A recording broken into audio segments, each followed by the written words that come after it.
মৰমৰ বন্ধু-বান্ধৱীসকল, তোমালোক সকলোকে আমাৰ এই চেনেলটোলৈ পুনৰবাৰ স্বাগতম জনাইছোঁ। ITR ৰিলেটেড বহুতো কুৱেশ্যন তোমালোকে আমাৰ ফেচবুক পেজত বা হোৱাটছআপত মেছেজ কৰি হওক, ইউটিউবৰ চেনেলত কমেণ্ট কৰি হওক প্ৰায়ে সুধি থাকা। বহুতৰে প্ৰব্লেম মই ছল্ভ কৰি দিছোঁ, কিন্তু বহুতৰে প্ৰব্লেম এতিয়ালৈকে ছল্ভ হোৱা নাই। গতিকে যিসকল বন্ধু-বান্ধৱীৰ এতিয়ালৈকে প্ৰব্লেমসমূহ ছল্ভ হোৱা নাই, তোমালোকৰ শেষ উপায় এটাই আছে, তোমালোকে হেল্পলাইন নাম্বাৰসমূহত কণ্টেক্ট কৰিব লাগিব। এতিয়া এই হেল্পলাইন নাম্বাৰকেইটা তোমালোকে ক'ত পাবা, সেইটো মই তোমালোকক ভিডিঅ'টোৰ শেষত জনাই দিম। তোমালোকে ভিডিঅ'টি শেষলৈকে চাই থাকিবা। ইয়াতে তোমালোকে যেতিয়া হেল্পলাইন নাম্বাৰসমূহ পাবা, মই ইয়াত বিশেষ কাৰণত তোমালোক হেল্পলাইন নাম্বাৰকেইটা স্ক্ৰীণত দেখুৱাব নোৱাৰোঁ। যেতিয়া তোমালোকে সেই হেল্পলাইন নাম্বাৰকেইটা পাবা, ইয়াতে তোমালোকৰ ওচৰৰ যিখন ITI ইনষ্টিটিউট আছে, যেনে ধৰা তোমাৰ যদি ঘৰ গুৱাহাটীত, গভৰ্ণমেণ্ট ইণ্ডাষ্ট্ৰিয়েল ট্ৰেইনিং ইনষ্টিটিউট গুৱাহাটীৰ যিটো হেল্পলাইন নাম্বাৰ আছে তাত কণ্টেক্ট কৰিব লাগিব। বা তোমালোকে ডাইৰেক্ট যদি ফোন কৰিব নিবিচাৰা, তোমালোকে ইমেইলত মেইল কৰি তোমালোকে সুধিব পাৰিবা। ইমেইল এড্ৰেছসমূহ দি থোৱা আছে।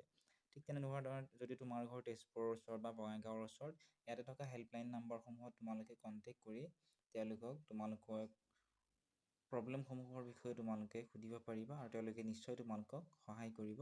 লগতে তোমালোকৰ আন কি প্ৰব্লেম আছে বা যদি কিবা নজনা আছে কমেণ্ট ছেকশ্যনত তোমালোকে সুধিবা। ময়ো চেষ্টা কৰিম তোমালোকে কৰা প্ৰশ্নসমূহৰ উত্তৰখিনি দিবলৈ বা তোমালোকৰ প্ৰশ্নৰ সমাধান কৰিবলৈ।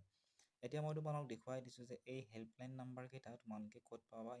হেল্পলাইনৰ যি ইমেইল এড্ৰেছকেইটা আছে সেইকেইটা তোমালোকে ক'ত পাবা। এই হেল্পলাইন নাম্বাৰৰ PDF-টো তোমালোকে ডেছক্ৰিপশ্যনত দিয়া লিংকসমূহত ক্লিক কৰি আমাৰ ফেচবুক পেজ, টেলিগ্ৰাম চেনেল আদিসমূহত ফ'ল' কৰি ল'বা, বা হোৱাটছআপ চেনেলটো দি থৈ দিম, তাত তোমালোকে ফ'ল' কৰি ল'বা। বা যদি তাত ফ'ল' কৰিব তোমালোকৰ অসুবিধা হয়, তেনেহ'লে তোমালোকে যিকোনো এটা ব্ৰাউজাৰ অ'পেন কৰি তাত চাৰ্চ বাৰত আছাম ITI বুলি লিখি চাৰ্চ কৰি দিবা। চাৰ্চ কৰি দিয়াৰ পিছতে itiassam.admissions.nic.in এই ৱেবছাইটটো দেখিবলৈ পাবা। এই ৱেবছাইটটোত ক্লিক কৰিবা। ক্লিক কৰাৰ পিছত এনেকুৱা ধৰণৰ ইণ্টাৰফেচ এটা দেখিবলৈ পাবা।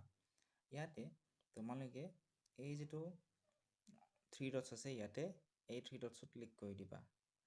এইখিনিত যিটো 3 ডটছ আছে ইয়াতে ক্লিক কৰাৰ পিছত ইয়াত আছে 4টা অপশ্যন। শেষৰ যিটো অপশ্যন আছে কণ্টেক্ট আছ, ইয়াতে ক্লিক কৰিবা।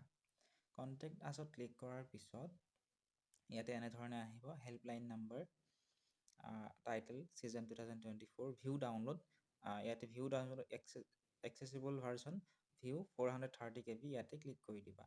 ক্লিক কৰি দিয়াৰ লগে লগে মই ইয়াত যিহেতু আগতে ডাউনলোড কৰিছিলোঁ, ডাউনলোড ফাইল এগেইন আহিব। মই ডাউনলোড এগেইনত ক্লিক কৰাৰ লগে লগে এইখন ডাউনলোড হৈ যাব। ইয়াতে চাই তোমালোকে তেওঁলোকক কণ্টেক্ট কৰি সুধিব পাৰিবা। এইখিনি আছিল আজিৰ ভিডিঅ'টোত। আশা কৰিছোঁ ভিডিঅ'টো চাই তোমালোকে অলপমান হ'লেও উপকৃত হ'লা। যদি ভাল পাইছে বা উপকৃত হৈছোঁ বুলি ভাবা, ভিডিঅ'টো লাইক কৰি দিয়াৰ লগতে চেনেলটো ছাবস্ক্ৰাইব কৰি দিবলৈ নাপাহৰিবা।